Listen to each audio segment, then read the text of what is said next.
J'ai certes ta parole dans mon cœur afin de ne pas pécher contre toi. Que cette parole soit cachée au fond de mon esprit pour produire le fruit qui t'est agréable. Oh, oh, oh,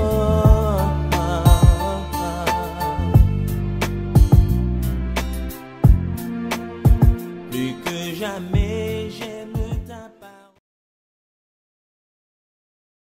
Merci beaucoup, Pasteur Bonougan. Merci à notre frère Kwadwo Fulgence. Je suis heureux de voir chacun d'entre vous, mon grand frère Lokosa, Pasteur Gbagidi, mon binôme, Asogbadi Tossé, le frère Tokonou, Othniel, mon bien-aimé, notre frère Kadia, bienvenue, ainsi que Samson également. Ah oui, c'est le pasteur Samson, ça. Très bien, je suis content de vous voir, vous tous, hein. Je vois, oui, j'ai vu déjà Priska, Tossa, notre chère sœur, et nous vous saluons tous, hein, en vos rangs, grades et qualités, hein. Je voudrais vous confesser que nous vous aimons et que Dieu vous aime également. Bien sûr que notre frère Ami Salé est Amen. toujours là, notre technicien maison, hein, notre diacre là, qui se charge de tout ce qui est multimédia. Que depuis un certain temps, nous avons commencé par étudier d'abord la préface de la ligature, la plus grande épreuve que Abraham a eu à vivre et qui est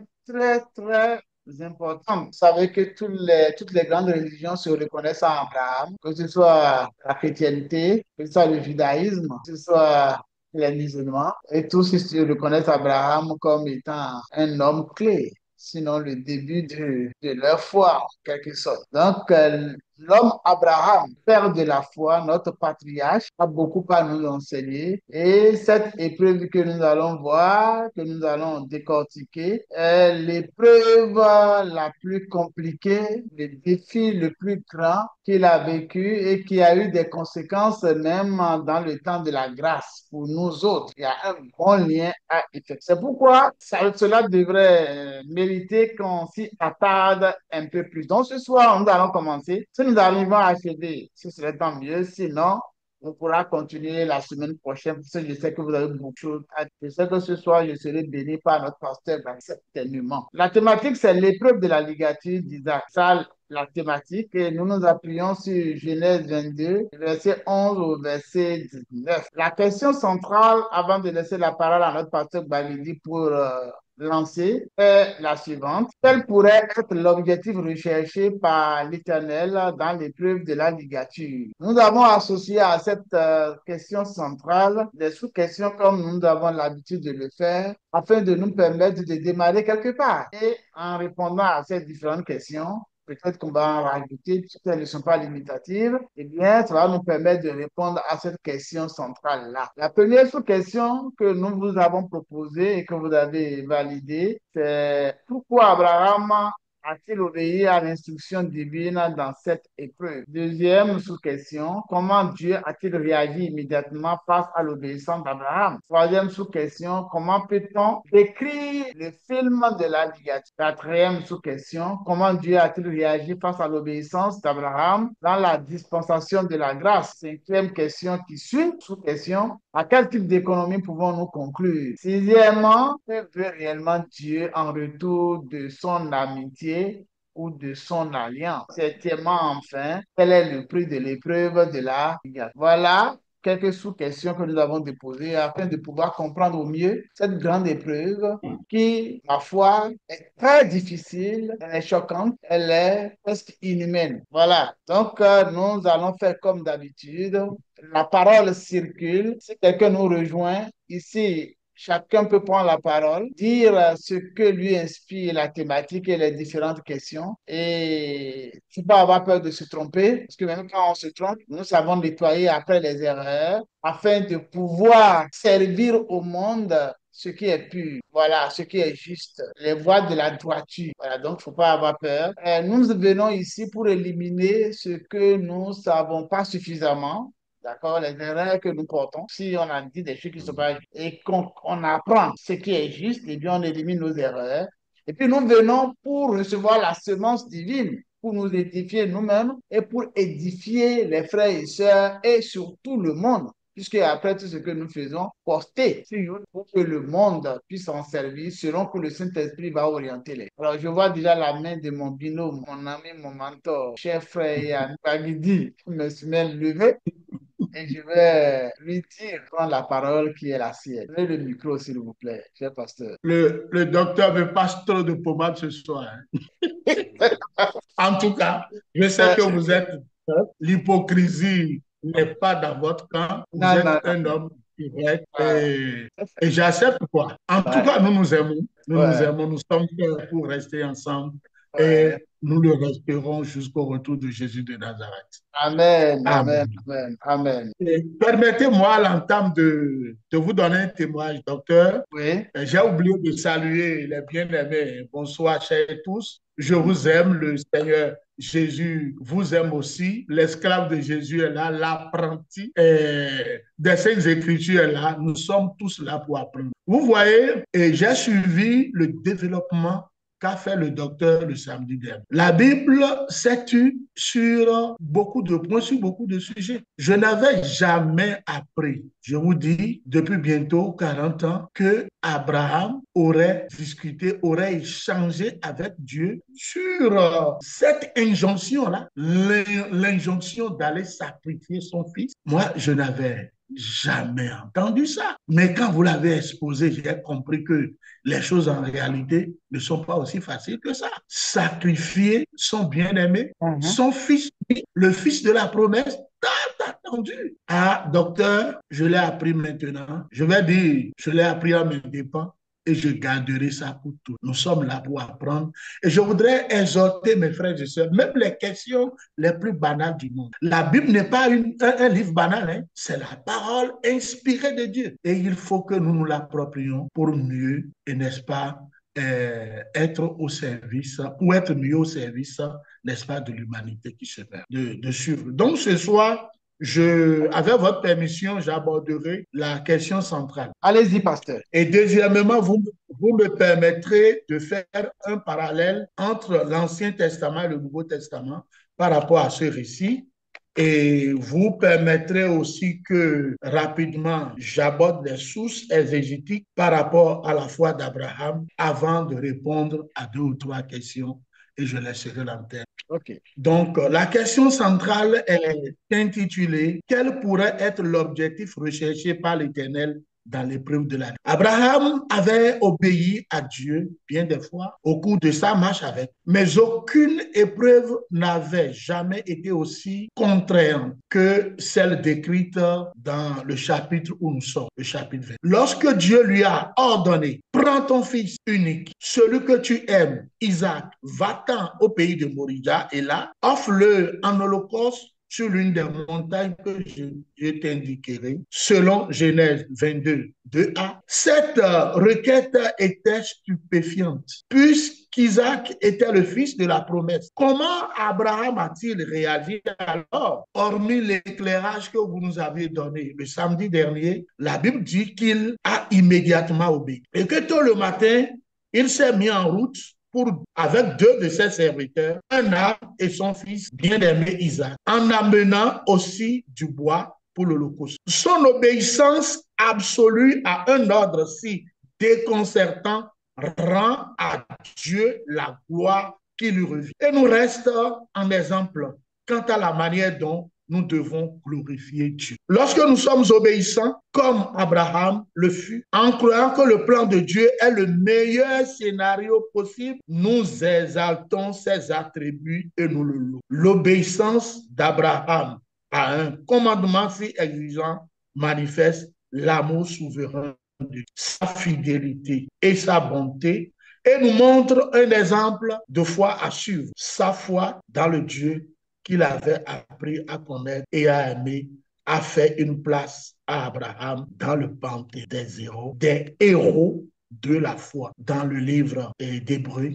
au chapitre 11. Dieu s'est servi donc de la foi d'Abraham comme d'un exemple, du seul moyen du salut pour tous ceux qui viendraient. Selon Genèse 15:6, Abraham eut confiance en l'Éternel qui lui compta comme justice. Cette vérité est la base de la foi chrétienne, répétée en Romains 4:3 et Jacques 2:23. Je dis bien Romains chapitre 4, verset 3 et Jacques 2:23. La justice qui fut imputée à Abraham est la même qui nous est créditée aujourd'hui si nous acceptons par la foi le sacrifice auquel Dieu a pourvu nos péchés. Jésus-Christ. Il a pourvu donc pour nos péchés Jésus-Christ, l'homme du calvaire, l'homme de Golgotha. Et c'est pour cette raison qu'il a écrit dans 2 Corinthiens, chapitre 5, verset 21, « Celui qui n'a pas connu le péché, il l'a fait devenir péché pour nous, afin qu'en lui, nous devenions justice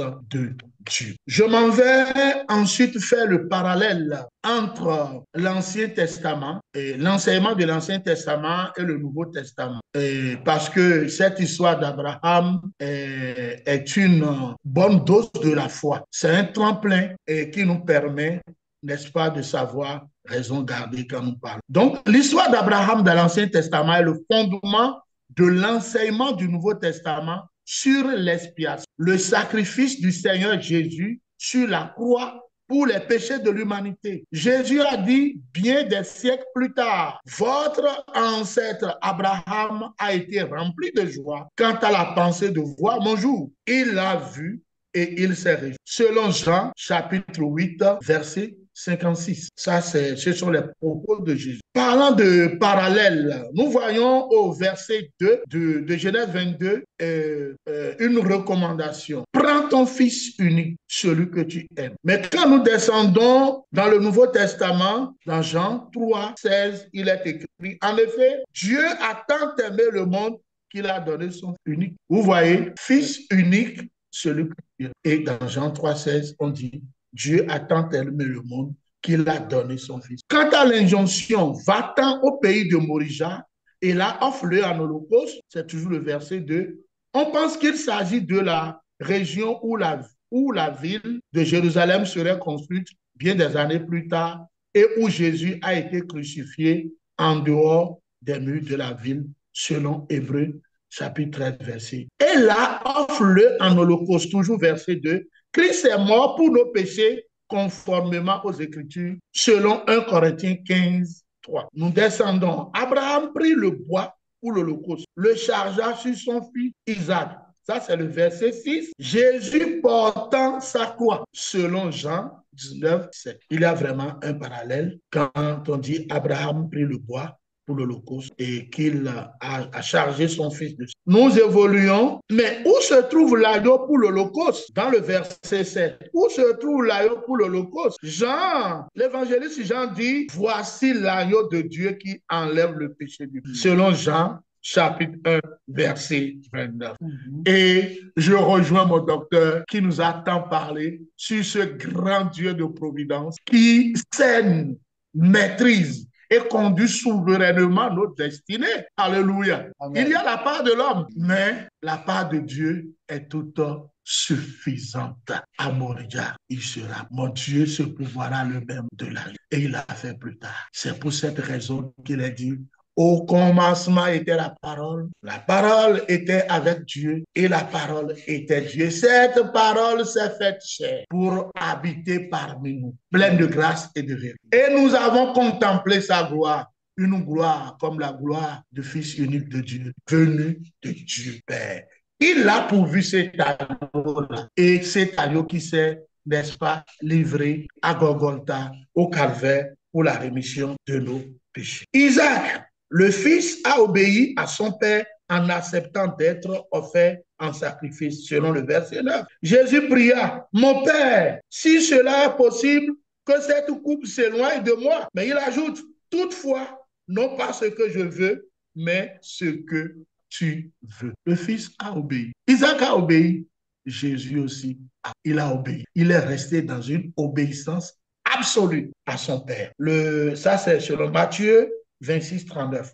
Maintenant, parlant de la résurrection, puisque les commentaires disent que quand ça dit quand nous prenons cette dose de foi, cette dose de confiance que Abraham avait en son Dieu, il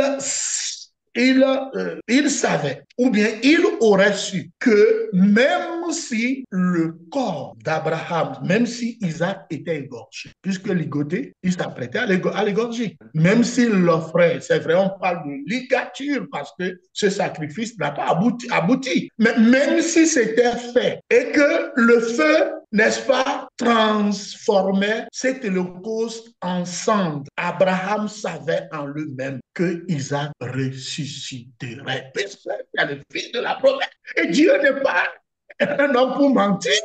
Il n'est pas un fils de l'homme, n'est-ce pas, pour se repentir. Abraham savait en lui-même qu'il ressuscite. Isaac ressuscite. Et bon, parlant de la providence, des œuvres providentielles vis-à-vis d'Abraham, Isaac ressuscité. On a eu la substitution, n'est-ce pas, de cet holocauste-là par un agneau. De la même manière, puisque l'Écriture dit, c'est par la foi qu'Abraham offrit Isaac. Lorsqu'il fut mis à l'épreuve et qu'il offrit son fils unique, lui qui avait reçu les promesses et à qui il avait été dit, en Isaac, tu aurais une postérité appelée de ton nom. Il pensait que Dieu est puissant, même pour ressusciter les morts. Aussi, il retrouva son fils, ce qui est une préfiguration. Selon Hébreux, chapitre 11, à partir du verset 17 au verset 19. Jésus a été enseveli et il est ressuscité le troisième jour conformément aux Écritures, selon 1 Corinthiens chapitre 15, verset 14, que je m'apprête à rechercher et à lire dans ma Bible. 1 Corinthiens chapitre 15, verset 4. Nous partons du verset 3 qui dit « Je vous ai enseigné avant tout, comme je l'avais aussi reçu, que Christ est mort pour nos péchés, selon les Écritures, qu'il a été enseveli et qu'il est ressuscité le troisième jour, selon les Écritures, et qu'il est apparu à Céphas, puis aux 12. » Donc, une similitude, un parallèle, n'est-ce pas, entre la ligature, l'épreuve de la ligature et le sacrifice. J'écris. Maintenant, parlant de la foi d'Abraham, il y a eu un raisonnement détaillé fondé sur les sources exégétiques que je voudrais aussi partager avec vous, si vous le permettez. On parle de vérification de la foi d'Abraham. Dieu met Abraham à l'épreuve, non parce qu'il ignore son cœur, mais pour rendre manifeste une foi intérieure, profonde et sincère, dont Abraham est un modèle, selon Jacques chapitre 2, verset 2. L'obéissance immédiate d'Abraham, sans discussion ni réserve, révèle une foi absolue en Dieu, même si la demande semble contradictoire avec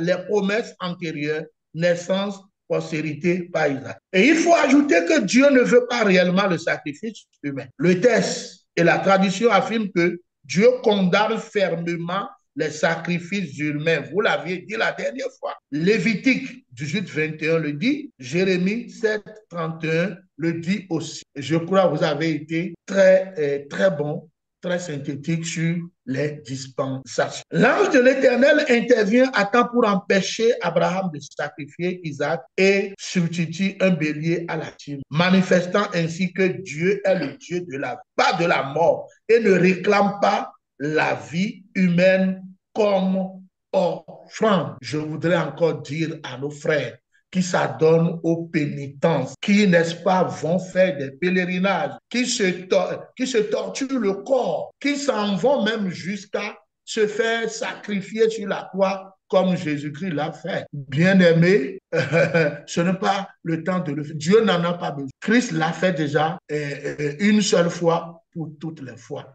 Et le sacrifice de Jésus-Christ est absolu et efficace pour effacer complètement nos péchés, nos iniquités, nous donner un nouvel avenir, nous donner une nouvelle vie, comme si nous n'avions jamais péché. Et nous devenons un nouvel homme pour marcher en nouveauté. Ce sont ces petites recherches que je voudrais partager avec vous et rapidement aborder donc les questions. Abraham a-t-il obéi à l'instruction divine dans cette épreuve? La sous-question. Abraham a obéi parce que sa foi profonde en Dieu le poussait à lui faire une confiance absolue, même face à une épreuve extrême. Il croyait que Dieu tiendrait ses promesses, qu'il était souverain et capable de ressusciter son fils Isaac si nécessaire, comme je l'avais dit. Son obéissance manifeste une foi vivante fondée non sur une simple parole, mais sur une confiance totale dans la fidélité et la nature. La confiance qu'Abraham avait en Dieu était hors pair. Et c'est pour cette raison qu'il est dit dans Hébreux 11, 18 et 19, c'est par la foi qu'Abraham offrit Isaac lorsqu'il fut mis à l'épreuve et qu'il offrit son fils unique, lui qui avait reçu les promesses et à qui il avait été dit, en Isaac sera nommé pour toi une postérité.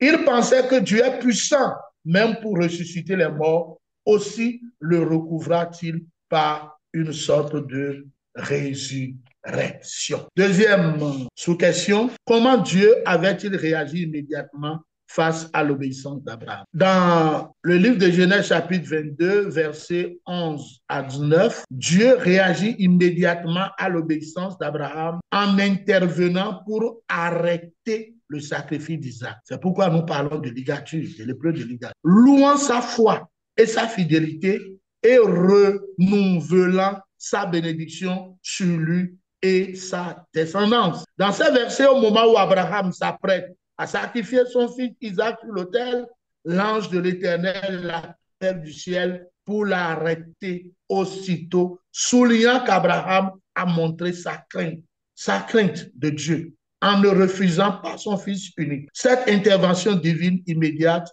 empêche le sacrifice, montrant que Dieu ne désire pas la mort, mais la foi sincère et innocente. C'est pour cette raison que nous parlons. Troisième question, comment peut-on décrire le film de la ligature? Le sacrifice d'Isaac dans Genèse 22 préfigure le sacrifice ultime de Jésus, démontrant des parallèles profonds, comme je viens de le dire, en matière de foi, d'obéissance et de rédemption. Dieu met Abraham à l'épreuve en lui demandant de sacrifier son fils unique, Isaac, sur la montagne de Moriah. Cet épisode est perçu comme l'ultime démonstration de la foi et de l'obéissance d'Abraham. Selon l'auteur de l'Épître aux Hébreux, Abraham croyait que Dieu pouvait même ressusciter, nous l'avons trop dit. Ce sacrifice est un test de la relation entre Dieu et Abraham, illustrant que la confiance et l'obéissance en Dieu surpassent même les promesses. Bien-aimé, je vais m'en arrêter là. Je ne devrais pas monopoliser la parole. Je vais écouter aussi l'avis des consultants, les avis des consultants. Merci. Merci beaucoup, pasteur. Nous avons noté beaucoup de choses. Ce qui est sur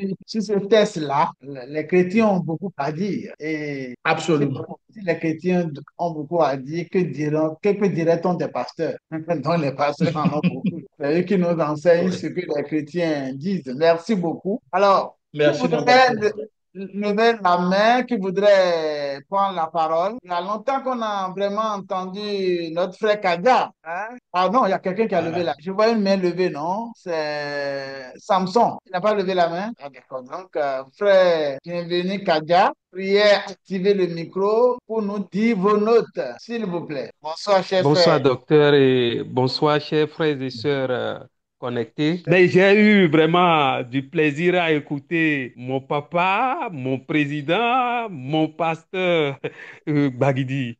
Que le Seigneur le bénisse et le fortifie. Amen. Amen. Amen. Pasteur Gonuga, le Père a parlé. Que peut dire encore le Fils? Introduit. Le Fils peut dire mieux. Attention. Non, le Fils ne peut plus rien dire.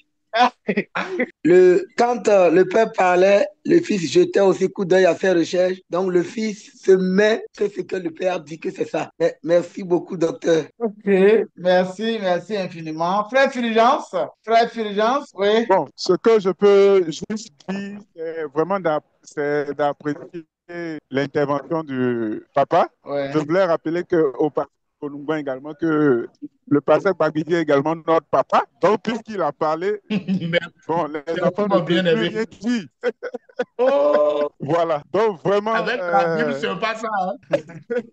Mais je voulais juste souligner vraiment deux éléments qui m'ont beaucoup touché dans l'attitude d'Abraham. C'est sa foi et son obéissance. Parce que un fils unique, le réclamer en sacrifice, ce n'est pas donné à tout le monde de pouvoir obéir. Mais Abraham a obéi et Dieu est intervenu. Donc, ancien, peut-être ce que je pouvais dire. Merci beaucoup, cher frère Fulgence. Je n'ai pas voulu désigner nommément les autres pour ne pas les mettre mal à l'aise. Mais s'ils ont quelque chose à dire, vous pouvez lever la main. Comme le pasteur Bagedi peut tout le temps revenir. Alors, s'il n'y a pas d'autres mains levées, je vais essayer de dire quelques notes que j'ai eu à prendre. Alors, par rapport à ce test, qui est un grand test, ce que j'ai noté. Alors, en ce qui concerne la question centrale, on a dit que quel pourrait être l'objectif recherché par l'Éternel dans l'épreuve de la ligature. Et la première sous-question, pourquoi Abraham a-t-il obéi à l'instruction divine dans cette épreuve? Bon, ce que moi j'ai noté, Abraham a obéi à cette instruction divine parce qu'il a reconnu la voix de Dieu. Il a reconnu avec précision que celui qui lui parlait, c'était la même voix que celle qu'il avait entendue par le passé. Quand il devait quitter Haran pour Canaan, Dieu s'est approché, il lui a dit, Abraham, Abraham. Dieu a une manière de l'appeler et il a reconnu ça. Vous voyez, ça ressemble aussi à Samuel. Samuel, Samuel. Voyez-vous, il y a plusieurs personnes qui ont été appelées de la même manière dans la Bible, comme si Dieu avait une manière spécifique d'appeler, de répéter ton nom pour que tu puisses savoir. Il y a ça, il y a aussi le fait que Dieu, en lui parlant, il y avait des similitudes entre la demande de départ de Aaron et l'épreuve, la demande concernant la ligature. Dieu lui avait dit, va vers un pays, décide-toi d'y aller, d'accord, vers un pays que je te montrerai. Et ici encore, il lui dit, va vers une montagne, un lieu que je te montrerai. Donc, c'est nécessairement un lieu qu'il ne connaissait pas avant de prendre chemin, mais il s'attend à ce que Dieu lui montre le lieu. Donc, il s'attendait à ce que Dieu lui montre Canaan, le lieu qu'on allait lui donner. Donc, il y a bien ces similitudes qui font que identifier la voix de Dieu n'a pas été. Donc, il est certain que c'est Dieu qui lui parle. Et dans ce cas, il sait qu'il n'est pas en train d'agir par folie, mais il est en train d'obéir à la voix de son créateur, Dieu Hachem, le Dieu Adonai. Donc là, c'est la réponse que je donne. Il a reconnu la voix de Dieu. Il a su que c'est Dieu qui lui parlait. C'était pas un coup de son imagination. C'est pourquoi il a obéi. Deuxième sous-question, comment Dieu a-t-il réagi immédiatement face à l'obéissance d'Abraham? Alors, je pense qu'avant d'aborder cela, il convient de répondre à une autre question. Comment s'est déroulée l'épreuve de la Liga? Voyez-vous, quand on prend Genèse 22, on voit bien que Abraham, il a pris son fils, il a scellé son âne, il a pris du bois, il a pris du feu. De toutes les façons, les anciens se sont posé la question de savoir pourquoi Abraham, qui avait beaucoup de serviteurs, il a scellé lui-même son âne. Voyez-vous, le verset 22, alors je vais monter un peu plus, train de retourner un peu en arrière. Donc, Abraham prit le bois pour l'holocauste et chargé sur son fils. D'abord, je remonte. Donc, après ces choses, je remonte au verset 2. Après ces choses, verset 1, verset 2. Dieu mit Abraham à l'épreuve et lui dit, et il répondit, il dit Abraham, et il répondit, me voici. Dieu dit, prends ton fils, ton unique, celui que tu aimes, Isaac, va-t'en au pays de Morija et là, offre-le en holocauste sur les montagnes que je te montrerai. On en a parlé tout à l'heure. Abraham se leva de bon matin, voilà, c'est la partie là que je cherche. Cela, son âne, et prit avec lui 2 serviteurs. C'est important, hein? Qu'on rentre dans le test, d'accord? Donc, ceux-là sont des... Alors, les anciens se sont posé la question de savoir pourquoi il ne demande pas à ses serviteurs de sceller l'âne puisqu'il en avait suffisamment. Pourquoi c'est lui-même qui fait ça? Et les anciens disent que c'est parce que l'épreuve était trop sacrée. C'était trop sacré pour qu'il puisse confier la réalisation là à quelqu'un. Voyez-vous? Alors, on dit souvent que l'amour bouleverse l'ordre des choses. Et cette épreuve-là était vraiment difficile et c'était une affaire entre lui et Dieu. Et il avait un grand amour pour son fils. Il ne pouvait pas confier alors le déroulé de cette affaire-là à quelqu'un. Voyez-vous? Alors, on dit souvent que l'amour bouleverse l'ordre des choses. Et cette épreuve-là était vraiment difficile et c'était une affaire entre lui et Dieu. Et il avait un grand amour pour son fils. Il ne pouvait pas confier alors le déroulé de cette affaire-là à quelqu'un. quelqu'un d'autre. Il a pris la chose très à cœur. Voyez-vous, parfois, hein, nous considérons certaines choses comme sacrées que nous ne voulons pas confier à nos serviteurs ou servantes. Nous ne voulons pas, par exemple, confier notre chambre à un serviteur, notre lit à un serviteur pour faire ça ou une servante. Et nos habits intimes, on ne veut pas leur confier pour qu'ils aient accès à ça. Il y en a en tout cas qui ont cette pudeur et ils considèrent que c'est sacré. Alors, l'épreuve qu'il allait partir réaliser, accomplir, ce qu'il allait partir faire était si sacré qu'il ne pouvait pas laisser un serviteur faire ça. Donc, les anciens, les rabbins, ont mis un accent là-dessus pour dire qu'il a voulu faire ça lui-même, parce que c'était une affaire qui concernait lui et Dieu. L'autre chose, vous savez, quand on n'est pas dans le texte hébraïque, il y a des aspects qui nous échappent. Par exemple, il a scellé son âme. Le mot âme en hébreu, c'est hamor. Hamor qui est très proche qui est lié à Homer, qui veut dire la matière. Alors, les anciens voient en cela aussi qu'il, lui, Abraham, il était en train de maîtriser la matière, puisque l'âme a quelque chose à voir avec la matière. C'est un peu comme si il essayait de se subjuguer lui-même, de maîtriser ses sentiments, d'avoir la maîtrise de soi dans la réalisation de cette épreuve. Il y a une autre précision que j'aimerais faire, que Dieu lui a dit, je vais te montrer le lieu, vers le lieu que je te montrerai. Alors, pour prendre notre texte, c'est écrit un lieu. Or, dans le texte hébraïque, ce n'est pas un lieu, c'est le lieu. Hamakom. Ça mérite d'être souligné. Et dans vos textes, hein, vous pouvez écrire au lieu de un lieu là, hein, vous pouvez écrire le lieu. Voilà, on dit, va-t'en à Morija et là, offre-le en holocauste sur l'une des montagnes que je te montrerai. En tout cas, quelque part, c'est écrit le lieu, voilà, au lieu, voilà. Allez au lieu que Dieu lui avait dit. Voyez-vous, Hamakom. Et en hébreu, pour les Hébreux, quand on dit Hamakom, c'est un lieu spécifique qui ne se discutait pas. C'était compris d'office, c'était compris d'office. Voyez-vous, Hamakom, très important. C'est le lieu du sacrifice d'Abraham, d'accord, en lien avec le temple de Jérusalem. Donc, quand on dit le lieu, ça fait référence, ça fait allusion au temple de Jérusalem. Quand vous prenez 2 Chroniques 3, c'est il s'agit bien de ce lieu-là. Hein? Quand vous prenez ça, vous voyez que l'auteur des Chroniques, du livre des Chroniques, je crois que c'est Esdras, il ne cherche même pas à expliquer le lieu, parce que le lieu en question, c'est là où il y a le premier temple, hein? Le temple de Salomon, le temple de Jérusalem. Donc, le lieu là, ça a une signification importante. Le lieu encore, c'est par rapport à Jacob. Vous vous souvenez de l'échelle de Jacob. C'est le même lieu, hein, pratiquement, d'accord? C'est le même lieu. Cette échelle-là, on voyait Dieu en haut, en train de parler dans le rêve, dans le songe de Jacob que Jacob avait eu. Dieu lui parlait. Donc, c'est le même lieu. C'est le même lieu, d'accord? Et c'est le même lieu-là que Abraham a essayé, a tenté de sacrifier Isaac, son fils bien-aimé. Alors, le lieu, nous devons insister là-dessus parce que c'est le lieu que tous les pèlerins devraient aller dans ce lieu. Vous venez de la conversation que Jésus a eue avec la femme samaritaine au puits là. Hein? Et la femme samaritaine lui disait, vous dites que c'est à Jérusalem qu'il faut adorer et nous pères disent que c'est sur cette montagne.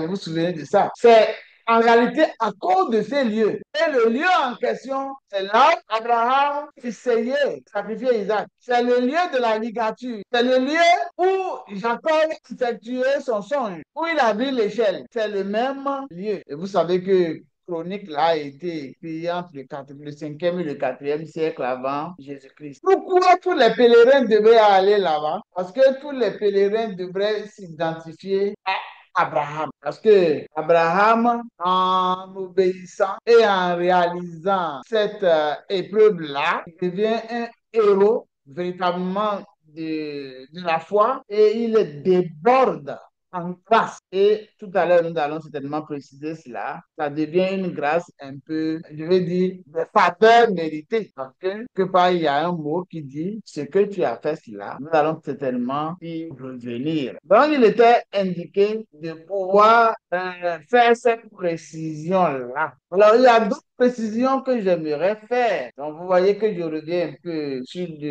la partie du test précédent. Là, c'est le grec pour que Isaac arrive avec son père en lui demandant, mais où est l'agneau pour sacrifier? Et Abraham lui a dit, Dieu se pourvoira lui-même. En réalité, nous avons dit la dernière fois que le fait qu'il ait eu à dire mon fils a suscité beaucoup d'interprétations, hein. Il y a eu au moins trois interprétations. Premièrement, et on dit qu'il a parlé sans rien dire, sans donner de bien à son fils. Deuxièmement, on dit non, le fait d'avoir dit c'est mon fils là. Et mon fils, il est en train de dire l'agneau en question, c'est toi. Toi, il a parlé sans dire la vérité. Il a dit la vérité sans être très clair. D'accord? Et puis, troisièmement, c'est par rapport à Dieu se pourvoira lui-même. L'interprétation qui en sort, c'est que cette prophétie, enfin, cette phrase était au-dessus de la portée même d'Abraham, parce que lui-même ne comprenait pas très bien ce qui allait se réaliser réellement. C'est comme ça que nos anciens l'interprétaient. Alors, après les 3 jours de marche, ça s'est déroulé en 8 étapes. Je peux dire 7 et demi. Ce qui est arrivé pendant les 3 jours de marche, il n'a pas été précisé trop de détails. C'est passé assez rapidement. Mais sur le champ de l'épreuve, eh bien, il y a eu le déroulé qui a été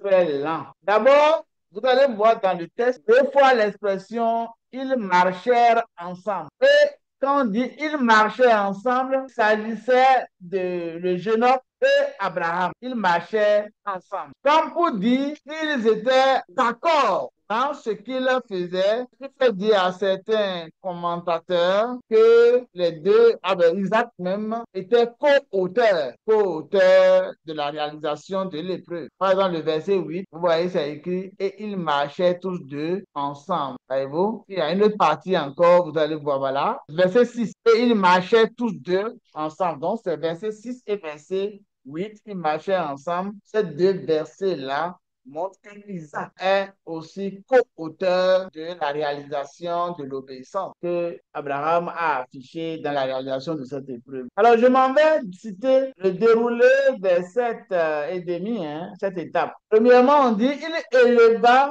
un autel. Il éleva un hôtel. Ralentissement de l'action par un hôtel. Donc, on nous a donné tous ces détails pour qu'on puisse comprendre qu'il était engagé. Ce n'est pas quelque chose qu'il est parti faire à la base. Il y a eu de l'action dans l'acte. C'est pourquoi le narrateur nous donne tous ces détails. Et il va en ralenti, en mode ralenti, pour que nous puissions vivre un peu le film. Il dit, il éleva un hôtel. Donc, il bâtit un hôtel. Ça, c'est la première étape. Deuxièmement, il disposa du bois. Il n'a plus son temps pour disposer le bois sur l'autel. Troisièmement, il ligota son fils. Il a lié. Donc, c'est encore un autre temps. Est-ce que Isaac s'est vraiment laissé faire si facilement? Il y a des non-dits. En tout cas, il a été ligoté. Quatrièmement, il le plaça au-dessus. Quand on dit déjà au-dessus, on sait que nécessairement ça va être au-dessus du bois, puisque il a préparé l'hôtel, il a mis le bois là-dessus. Maintenant, cinquièmement, au-dessus le bois. Donc, c'est comme une redondance. Sixièmement, on dit Abraham étendit la main. Donc, on voit bien qu'il a tendu la main. Ce n'est pas que le couteau était dans sa poche ou bien.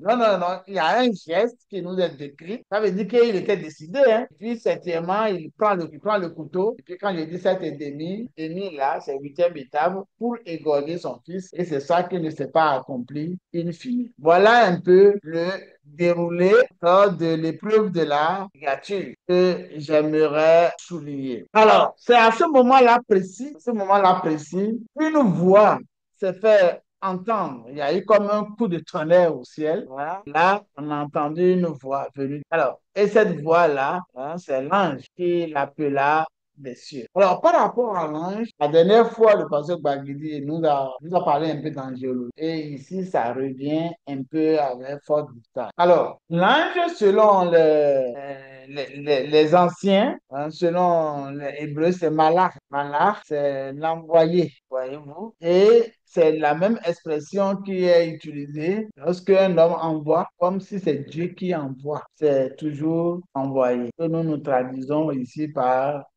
l'ange l'appela des cieux et il répète 2 fois son nom. Abraham, Abraham. Donc, il savait que cette fois-là encore, c'est Dieu qui l'appelait. Maintenant, quand on dit c'est du ciel, il sait exactement que ce n'est pas un envoyé humain, mais c'est un envoyé qui vient. Michel, il a répondu, me voici. Nous avons déjà dit ici sur ce forum que l'expression inéni, qui veut dire me voici, veut dire ton serviteur à ton service.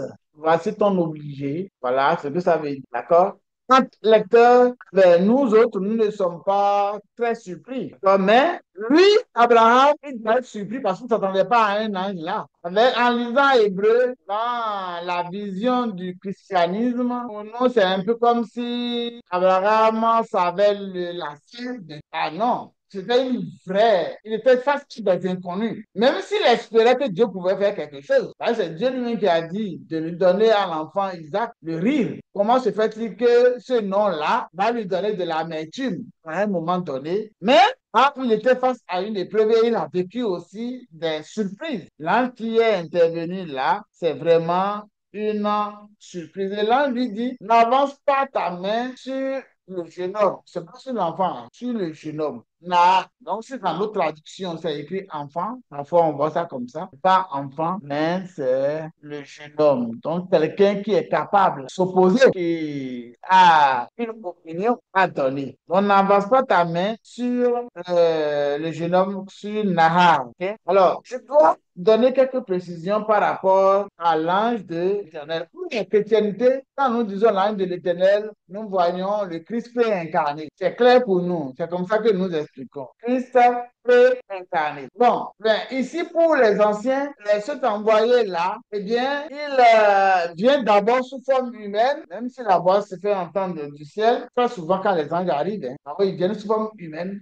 Parce que ce sont des intermédiaires entre Dieu et l'homme. Donc, quand ils interviennent devant les hommes, souvent, ils prennent la forme humaine, d'accord, comme des messagers humains, comme des envoyés humains. Et puis, c'est progressivement qu'on découvre que, en réalité, ce ne sont pas que des hommes, des gens qui sont plus puissants que des hommes. C'est des gens qui savent plus que des hommes naturels. Vous vous souvenez d'Abraham lui-même, quand les trois anges là, les trois personnes là sont venus, ils sont venus comme des hommes, hein. Ils s'est prosterné devant eux. Et puis, à un moment donné, ils découvrent qu'ils en savaient un peu trop. Ils connaissaient le nom de Sarah. Ils savaient qu'elle n'avait pas d'enfant. Ils savaient même qu'elle était un de lui derrière là-bas. Donc, ils en savaient un peu trop. Ça fait que l'ange, quand il vient, vous voyez le malade, quand il vient comme un homme, parce qu'il vient comme un homme devant les hommes. Et quand il va vers Dieu, il va comme dans une nature céleste. Voilà. Alors, donc, je disais que quand on dit malach, envoyé, même expression que ce qu'on a vu dans le livre de Roi, hein, avec Élisée. Élisée avec son serviteur Géasi dans l'épreuve de Naaman. C'est la même expression que nous on a entendu par ange. C'est envoyé, d'accord? C'est serviteur, hein? C'est un serviteur. Même chose.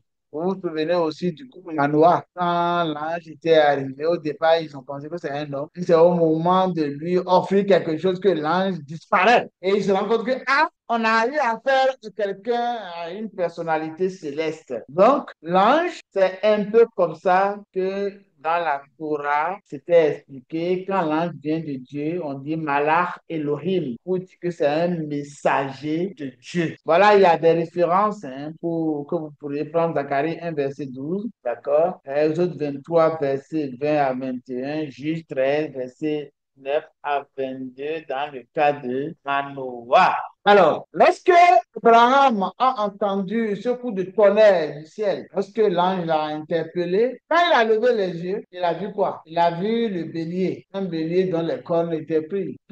Pour dire que lorsque l'envoyé de Dieu, l'ange divin apparaît, il nous ouvre les yeux sur une réalité. Ouais, il nous ouvre les yeux sur une réalité. Dans le cas de Manoah, on a vu. Lorsque l'ange est apparu à Agar, elle a vu quoi? Quand elle a levé les yeux, elle a vu le puits. Que le puits n'était pas là. Mais il n'était pas en situation de voir le puits. Peut-être que le bélier était déjà là. Mais Abraham n'était pas en situation de voir le bélier. Il a fallu que l'ange intervienne. Et puis quand il a levé les yeux, il dit ne fais pas mal à ton enfant. Quand il a levé les yeux, bien, il a vu l'enfant. Voilà. Donc, c'est ce bélier-là qu'il a pris et qu'il a offert à la place indiquée par Macom. Je dois dire que dans notre tradition, parfois, vous voyez, un lieu, mais ce n'est pas un lieu, c'est le lieu. Même dans, en fait, de l'échelle de Jacob, la tradition dans la Bible, c'est pas Macom. Pas Macom, c'est dans le lieu. C'est le lieu.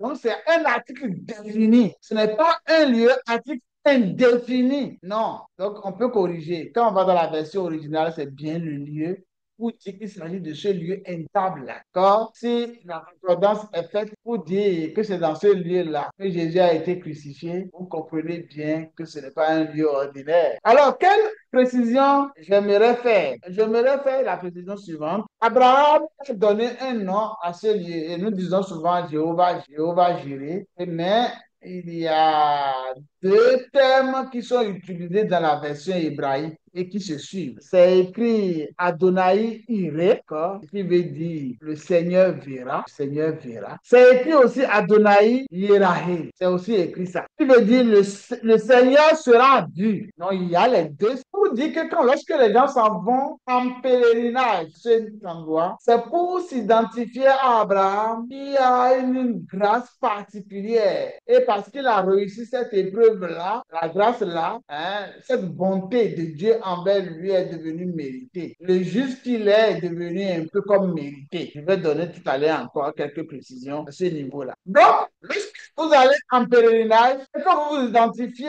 dans l'épreuve d'Abraham, sur le lieu, et vous verrez Dieu. Dieu sera vu là et vous serez vu par Dieu. D'accord? Vous serez aperçu par Dieu. C'est ce que ça veut dire, c'est pourquoi on dit, mais aujourd'hui encore, le narrateur, quand il écrivait, il a donné les décifications, hein, le Seigneur sera vu. Et aujourd'hui encore, nous serons vus par Dieu. Donc le Seigneur verra, ou le Seigneur se pourvoira même. Hein, mais aujourd'hui, où le narrateur écrit, le Seigneur sera vu. D'accord? Le pèlerinage vers le temple de Jérusalem, comme je le disais tantôt, c'est se faire voir de Dieu, ou voir Dieu. Donc, que chaque pèlerin puisse s'identifier avec Abraham en montrant les mêmes dispositions qu'Abraham. Il y a un autre petit mot qu'il convient de souligner dans Iré. En réalité, en hébreu, Iré, simplement, d'accord, qui est très proche de Adonai Iré, là, d'accord, ça veut dire, Iré tout court veut dire craindre, d'accord, c'est même lettre que voir ou pouvoir ou sera vu, ou verra, hein, pour dire qu'en réalité, pour l'hébreu, c'est un Dieu, là, tout sera vu de Dieu, voyez-vous? Donc, si vous craignez Dieu, vous manifestez de la crainte. Si vous manifestez iré, bien, Adonai va vous voir. Vous serez vu d'Adonai et Adonai pourvoira en tous vos soins. Il y a donc de la superposition de plusieurs sens, hein, de plusieurs sens dans ce petit groupe de mots, l'Éternel pourvoira là, c'est très très riche et c'est pourquoi nous devrons faire beaucoup attention lorsque nous lisons. Dans nos versions françaises, c'est pas évident de voir toutes ces richesses-là. C'est pourquoi faire un tour en hébreu, c'est une bonne chose. Alors, lorsque Abraham a réalisé l'épreuve, qu'est-ce qui s'est passé? Il y a eu la grande bénédiction que l'ange a eu à prononcer. Alors, l'ange dit, je jure par moi-même. Alors, voilà un ange, ou si vous préférez, l'ange de l'Éternel, qui dit, je le jure par moi-même. Est-ce que, qui est donc cet ange? Qui est donc cet ange? Est-ce que ce n'est pas le Christ préfiguré qui peut parler comme ça, je le jure par moi-même? Est-ce que ce n'est pas lui? Mais aussitôt, il se rétracte. Il se rétracte. Et il dit, parole de l'Éternel. Je suis dans Genèse 22, verset 15 à 16. Hein? 15 à 16, voyez-vous, je m'avais lu le texte, c'est écrit, l'ange de l'Éternel appela une seconde fois Abraham des cieux et dit, je le jure par moi-même, parole de l'Éternel. Parce que tu as fait cela et que tu n'as pas refusé ton fils unique, ton fils, ton unique, je te bénirai et je multiplierai ta postérité comme les étoiles du ciel et comme le sable qui est au bord de la mer, ta postérité possédera la porte de ses ennemis. Toutes les nations de la terre seront bénies en ta postérité. Très bien. Donc, ici, l'ange se confond un peu avec l'Éternel, avec Dieu lui-même. Mais pour les anciens, c'est un peu comme s'il se rétractait. Bon, en tant que théologien, ce à quoi je peux penser, C'est peut-être parce qu'il n'a pas voulu se révéler plus tôt pour dire que c'est lui-même Christ qui est en train de parler. Certainement. Ok? Et il dit, je le jure par moi-même. Le fait qu'il dise ici, je le jure par moi-même, mérite d'être souligné. Ça mérite d'être souligné. Pourquoi? Parce que jusque-là, Dieu a réalisé des alliances avec Dieu. Et quand on dit alliance, c'est deux personnes. Mais ici, il jure à lui-même. Ça veut dire que c'est un serment. Ça veut dire que c'est lui-même. La seule personne qui peut violer ça, c'est lui-même. D'accord? Il dit, je le jure par moi-même. Ça veut dire que si ça ne se réalise pas, il n'est plus Dieu, en quelque sorte. Or, Dieu est Dieu, Eliel. Il ne saurait changer. Donc, ça veut dire que la bénédiction d'Abraham est scellée définitivement. Ce n'est plus une question d'alliance, mais c'est une question de dorénavant. Et cela engage Dieu et uniquement Dieu. Il n'y a plus de conditions, d'accord, que Abraham a réalisées pour pouvoir mériter cela. Parce que c'est écrit, parce que tu as fait cela, voilà. C'est en cela que vraiment la conclusion là est très belle. Il faut noter aussi que dans la bénédiction qui est renouvelée, il y a un fait nouveau. Le fait nouveau prononcé ici, on était habitué jusque-là à deux choses. Premièrement, c'est que on lui a promis une terre. Deuxièmement, une postérité. Voilà les deux choses. La bénédiction d'Abraham, c'est les deux. Mais ici, on dit, tu vas posséder la porte de tes ennemis, ok? Et ta postérité possédera la porte de ses ennemis. Alors, il y a une précision à faire là, c'est que avant en Orient, lorsqu'un roi veut prendre un autre royaume, une autre ville, il prend son trône et il vient mettre ça à la porte du royaume de la ville qu'il veut prendre. Et il commence par lancer des défis. Je veux cette ville, je veux cette ville, je veux prendre cette ville. Il se met à la porte, mais qui va pouvoir sortir par là? Donc, prendre la porte, c'est tenir la ville, c'est prendre possession des villes des ennemis. C'est ce que ça veut dire. Et ça vient s'ajouter. C'est une bénédiction militaire, en quelque sorte, une bénédiction de victoire militaire qui est bien précisée ici, dans ce serment. Alors, je reviens donc sur le parce que. Ce parce que tu as fait ça là. Place Abraham dans le mérite de cette promesse. Parce que tu as fait ça, effectivement, je sais que la terre là, tu vas l'avoir, ta postérité sera bénie, tu vas posséder les portes de tes ennemis, ta postérité possédera les portes de ses ennemis. D'accord? Donc, cette grâce-là est vraiment devenue comme un dépôt à Abraham. Et c'est pour ça que les nations sont bénies à Abraham. Il y a un dépôt, il y a une grâce particulière dans laquelle les générations suivantes iront puiser à travers, évidemment, les pèlerinages qui se faisaient. Bien sûr que le Seigneur Jésus a dit, ce n'est ni à Jérusalem, ni qu'il faut venir adorer dans les derniers temps, mais les vrais adorateurs adoreront le Père en esprit et en vérité. Ce sont là les adorateurs que le Père demande. Alors, mais c'est l'une des raisons pour lesquelles Dieu lui a proposé cette épreuve. Dieu a voulu que Abraham puisse prouver qu'il méritait cette action-là. Dans cette bénédiction, il faut qu'il puisse prouver quelque part qu'il mérite. Vous savez, il n'y a pas de juste en puissance. Hein. Le juste, c'est celui qui le prouve aussi en démontrant par des faits. Très, très important. Vous savez, j'ai souvent parlé de Rachid ici, qui a commenté beaucoup la Torah. Rachid a vécu en France au XIe siècle après Jésus-Christ. Mais il y a un autre aussi qui a vécu, qui s'appelle Nachmanide. Nachmanide, qui lui, il a vécu en Espagne. Il dit que ce n'est pas parce que Dieu ne savait pas comment Abraham allait agir. Puisqu'il est Dieu, il est omniscient.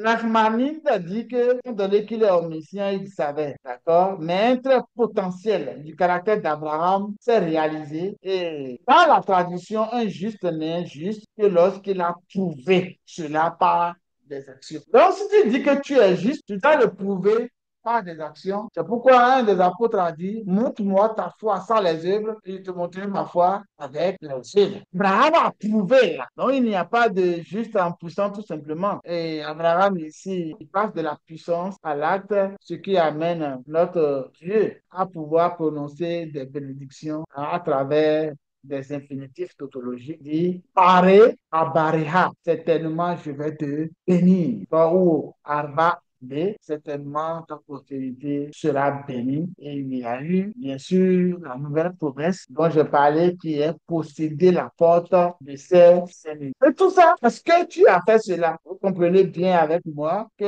je suis un peu plus à l'aise pour répondre à la question centrale, qui est celle-ci. Quel pourrait être l'objectif recherché par l'Éternel dans l'épreuve de la vie? Nous pouvons dire aisément que c'est pour pouvoir amener Abraham à prouver que ce que Dieu savait de lui est juste, à le prouver non pas seulement devant Dieu, mais également devant les hommes. C'est ça. Pourquoi il convenait de décortiquer tout ça comme ça. Bon, je vais vous donner un bonus avant de conclure. Le bonus, c'est dans le verset où Dieu a dit à Abraham, prends ton fils, ton unique, celui que tu aimes, Isaac. Voyez-vous, c'est la première fois, donc au chapitre 22, que Dieu dit celui que tu aimes, dont le mot aimer est utilisé. C'est la première fois. Et vous savez que tu ne devras jamais oublier la première fois que tu as lu une chose, ou que tu as fait, ça laisse de grands souvenirs. La première fois donc que le mot aimer a été utilisé, ce n'est pas dans le cadre de couple. Adam a bien vu sa femme Ève, mais on n'a pas parlé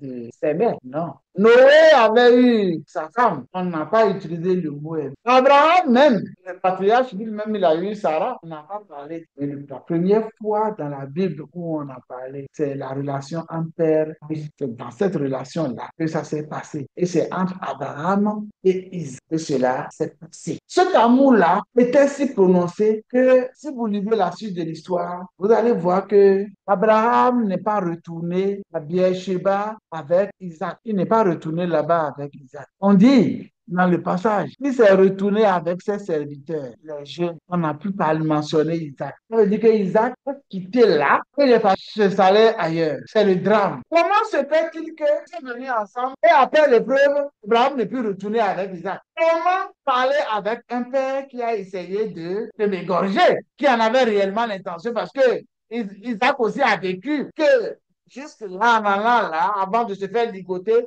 il n'avait pas idée que la chose allait se passer réellement. Ça, c'est en cela que quand nous faisons les commentaires, faisons attention. Dans la fin du film-là, Isaac n'est pas retourné avec Abraham dans la même ville. Il est parti se loger ailleurs. Plus que cela, vous allez voir que le chapitre qui a suivi, Sarah aussi, pour l'amour qu'il avait son fils, ayant appris certainement la chose, elle a été si tant choquée que ce n'est que sa mort qu'on nous a annoncé au chapitre 3. On dit qu'Abraham a vécu une grande drame après cette épreuve. Il en a payé, il a payé le prix fort. Souvent dans les messages que nous avons entendus, nous n'avons pas vu, nous ne notons pas ça. C'est un héros qui a vécu en prouvant son obéissance à son Dieu, ça lui a coûté sa séparation avec son fils. Ça lui a coûté aussi certainement la perte de Sarah. Voyez-vous, c'est un héros, notre héros du soir est un héros lointain qui mérite bien les promesses que Dieu a eu à lui faire. Et c'est en lui que chacun de nous va puiser les ressources nécessaires, les bénédictions que Dieu a promis, non seulement à lui, à sa postérité et à tous ceux qui croiront. Manifestement, Pasteur Bagedi a déjà fait un lien suffisant entre comment Dieu a agi après l'obéissance d'Abraham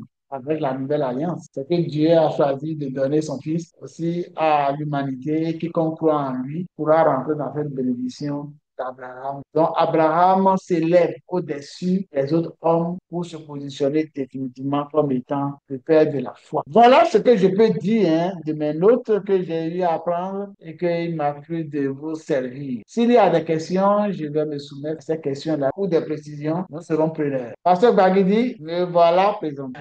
Oui, j'ai suivi de bout en bout ce développement combien riche que vous venez encore de faire. En tout cas, nous apprenons toujours avec et nous apprendrons davantage. Je voudrais dire et souhaiter que vous puissiez revenir sur l'intervention du docteur Sokebe. Oui. Son intervention de la dernière fois pour nous situer par rapport à la question de la destinée. Parce que je me suis amusé à fouiller un peu dans ce sens. Oui. Et déjà, mes recherches font mention de destinée divine, destinée glorieuse en Christ, destinée tronquée ou détournée, destinée restaurée et destinée éternelle. Je sais que c'est le grand ensemble, c'est le mot destiné même, dont vous avez parlé, qui parle de la providence divine. Mais j'aurais aimé que vous nous situiez par rapport à ces points-là pour qu'on comprenne mieux, parce que je n'ai rien reçu, je n'ai rien compris par rapport à ce que le frère avait dit le samedi. C'était Ok, même nouveau pour moi. ok. Merci beaucoup, pasteur. Vous savez, ce que j'ai dit, ce que je vais répéter, je l'ai appris dans un cours de l'arrière-plan juif du Nouveau Testament. D'accord? Donc, c'est un cours sur 8 mois. Et ça permet de comprendre ce qui s'est passé avant les Grecs et l'influence des Grecs au troisième siècle avant Jésus-Christ. Ça permet de voir. En réalité, le mot destin ou destinée n'est pas dans le langage hébraïque. La langue mère de la Bible, c'est l'hébreu. Le salut vient des Juifs. Donc, dès lors, c'est dans le vocabulaire hébraïque qu'il faut aller puiser les sens. Il est vrai que le Nouveau Testament est écrit en grande partie en grec. Et ça, c'est vrai. Mais vous allez voir qu'il y a des mots hébreux qui reviennent, qui n'ont pas réussi à traduire. Il dit que tu vas aller chercher le sens des choses dans la pensée, sinon tu vas te planter. Chez les Hébreux, là, Dieu aime tout le monde. Voyez-vous, Dieu, là, il aime Ismaël. Il a cherché à sauver Ismaël quand Agar était en difficulté. Vous voyez, Dieu aime tout le monde. Dieu prévu une bonne tous les hommes. C'est la pensée divine, ça. Bon, maintenant, quand on dit Dieu a choisi, vous voyez déjà que l'expression choisi, c'est faux. Souvent, je viens pour dire que ce n'est pas choisi, mais c'est connu. Ça veut dire que de son omniscience, il sait d'avance ce que tu vas faire. Donc, il anticipe pour composer avec telle ou telle personne. Vous voyez? Donc, l'arabe là, il n'a pas été choisi dans le sens français du terme, mais il a été connu. Et même si on dit qu'il a été choisi, c'est en fonction de la connaissance que Dieu avait de son cœur. Pourquoi nous devons payer sur notre cœur qui nous rend propice par rapport à Dieu? Et Dieu regarde notre cœur. Et il compose avec nous en fonction de notre disposition de cœur. Pour me résumer, dans la pensée hébraïque, ce que j'ai eu à comprendre, c'est que Dieu veut du bien à tous les hommes. D'ailleurs, on dit que toutes les nations seront bénies en toi. Voyez-vous? Les nations. On n'a pas dit sauf les nations seront bénies à Abraham. Tu fais du bien, mais pour bénéficier de ça, tu repars à différentes choses. Sauf si vous ne restez pas dans cette pensée-là, c'est sûr que vous irez avoir sujet par rapport aux fondamentaux de la Bible. Voyez-vous, les Esséniens, c'est eux qui, dans leur développement, font dire à certains chrétiens aujourd'hui qu'on ne peut pas perdre son salut. La principe de la destinée, là, c'est le même raisonnement là qui a créé cette branche pour dire qu'on ne peut pas quand on peut perdre le salut, quand on ne peut pas perdre le salut, quand on l'a déjà, c'est fini. Vous voyez, c'est une erreur fondamentale liée au mot destin. Donc, pour me résumer, pasteur, retenez que pour Dieu, pour les Hébreux, le mot destin n'existe pas. Il y a la providence. Voilà, là, c'est ça, c'est faut comprendre ça comme ça. Donc, si tu dois comprendre la destinée, tu vas l'expliquer dans les mots français, ou les mots grecs, ou les mots latins, tu vas te planter dans la pensée hébraïque. Voilà ce que je veux dire, pasteur. Merci, mon docteur, c'est très bien compris. Je sais que destin a toujours recours à la fatalité. C'est pas un. C'est vraiment pas un. Bon, j'avais cru en tant que destinée serait plus élégante pour nous les chrétiens. Vous comprenez? Mais avec vous, j'ai approfondi maintenant. Je comprends qu'au lieu de parler de destinée, bon, je ne parle même pas de destin. Souvent, dans mes prêches, je parle de destinée, mais je parlerai dorénavant beaucoup plus de la providence, la providence divine qui fait recours à la part de Dieu et la part de l'homme. Voilà. Et les deux sont complémentaires. Oui, et Dieu fait toujours ça. Parce qu'il est juste. Voyez-vous, je bondis là pour dire, Dieu a cherché à sauver Ismaël. Oui. Et il a sauvé aussi Isaac. C'est le même. C'est l'ange de l'Éternel qui est apparu dans les deux cas. Il est bon pour tout le monde. Mais c'est en fonction de ton cœur infecté ou non que dépendra ta fin. Voilà. C'est cette pensée biblique qui m'a été donnée de comprendre. Oui. Je suis avec quelques frères qui m'ont rendu visite. Oui. Et je vous dis qu'à la fin de votre exposé, je pourrais même ajouter quelques numéros des gens désirés d'être sur cette plateforme et de vous suivre, de nous suivre. Demeurez bénis. Mon cher grand frère, docteur. Merci encore. Je vous aime, pasteur, je vous aime. Oh, je vous aime autant. Hein? Je vois la main On va lui laisser la parole. Bienvenue. Voilà, d'accord. Oui, oui, bonsoir docteur. Bonsoir, mon cher frère. À la suite de votre exposé, j'ai trois petites questions. Oui, Le temps est parti, mais vous pourrez y réfléchir pour nous revenir. oui, Je voudrais savoir si au verset 4, oui. les 3 jours de marche d'Abraham ont-ils un parallèle avec le Nouveau Testament? Ma deuxième question, oui, je disais le Oui, lieu où oui, Abraham devrait sacrifier Isaac. oui, Et dans votre développement, vous avez dit que la signification qui se trouve même à l'origine, à ce lieu, c'est que vous avez parlé de Adonai Jireh, c'est ça, oui, Adonai Jireh. oui, Et vous l'avez développé en disant que en ce lieu, lorsqu'on va s'identifier à Abraham, oui, la définition quoi, Dieu sera vu oui, et il va pourvoir. oui. Je voudrais, je voudrais demander si ce n'est pas cette explication qui pousse nos amis de l'autre côté, les musulmans aujourd'hui, Oui. à aller à la Mecque pour aller s'identifier à Mahomet et Dieu sera vu pour qu'il puisse pourvoir à leurs besoins. Je voudrais savoir si ce n'est pas ça qui les amène. Et puis, pas seulement eux.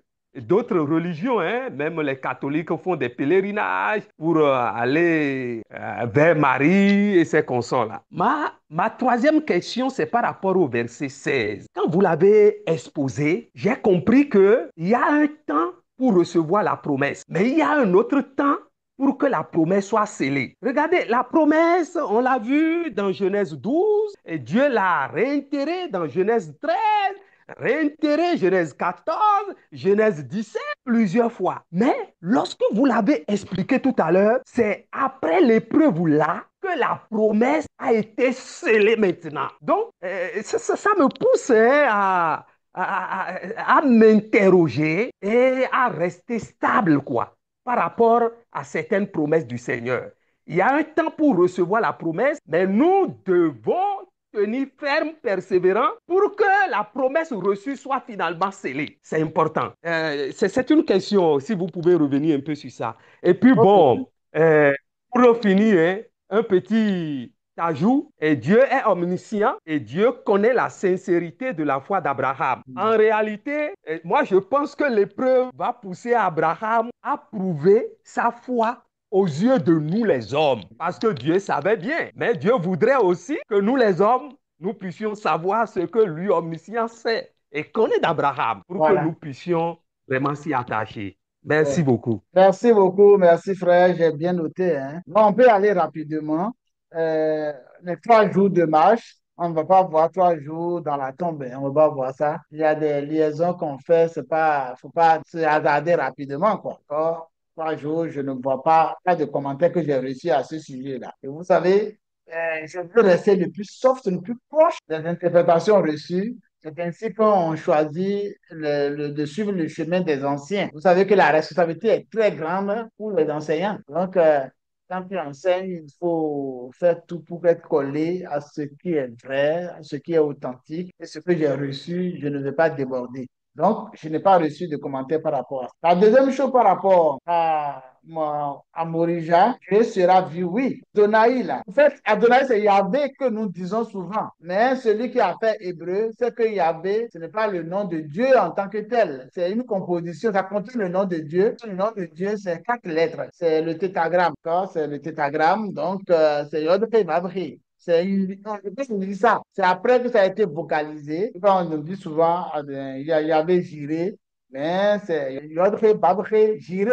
D'accord? Bon, maintenant, les Hébreux lisent ça comme Adonai. Quand ils voient le nom de Dieu, là, ils disent Adonai, ça dit Seigneur. Le Seigneur sera vu, tu seras vu. Bon, dans le temps, comme Dieu avait pris Abraham et les Juifs comme modèle, comme éprouvette, toutes les nations allaient à Jérusalem pour adorer. Effectivement, au lieu indiqué Hanakom, c'est le Hanakom en hébreu, c'est le lieu. Dans notre Bible, parfois, on dit un lieu. Quand on dit un lieu, ça va perdre le lecteur, ça devient un lieu vulgaire. Quand on lit Chronique, on lit tout ce qu'on a lu à lire là, on voit bien, même les faits de Jacob, on sait que c'est un lieu précis que tu discutes.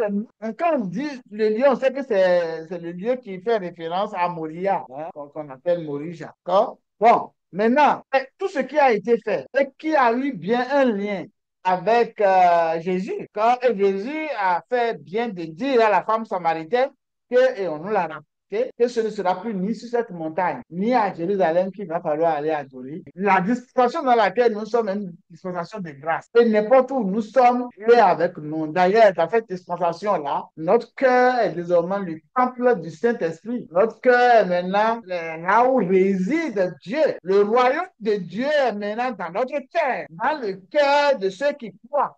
C'est le royaume de Dieu. Je suis dans ce royaume. Je suis ce royaume. Puisque Dieu est en moi. Tu es ce royaume. Puisque Dieu est en toi.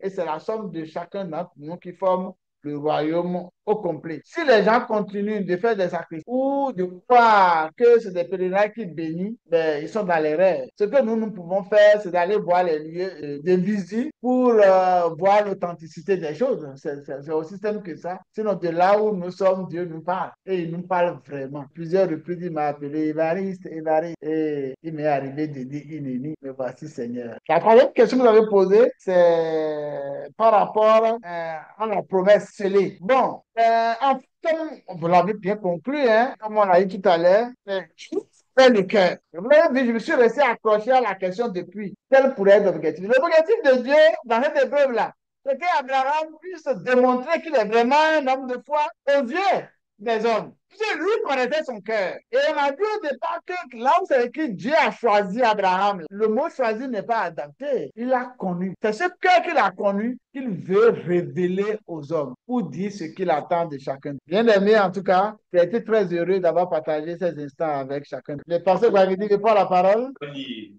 Non, docteur, je suis satisfait et on ne peut plus satisfait. Merci, docteur. Merci, prophète. Pasteur. Nous allons rendre grâce. Oui. Je vais prier pour la fin. Vraiment. Seigneur, Ok.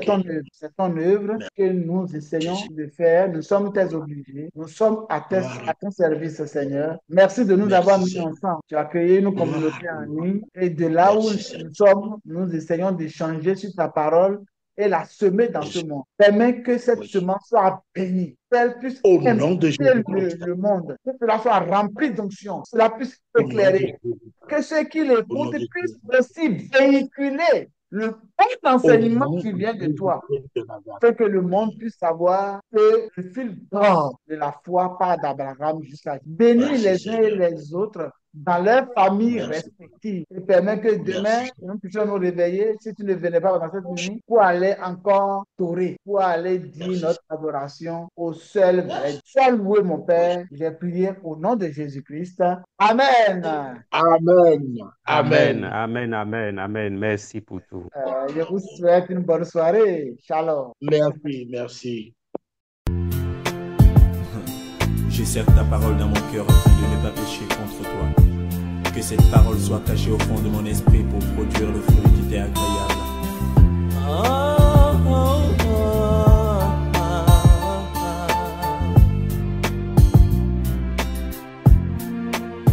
Plus que jamais j'aime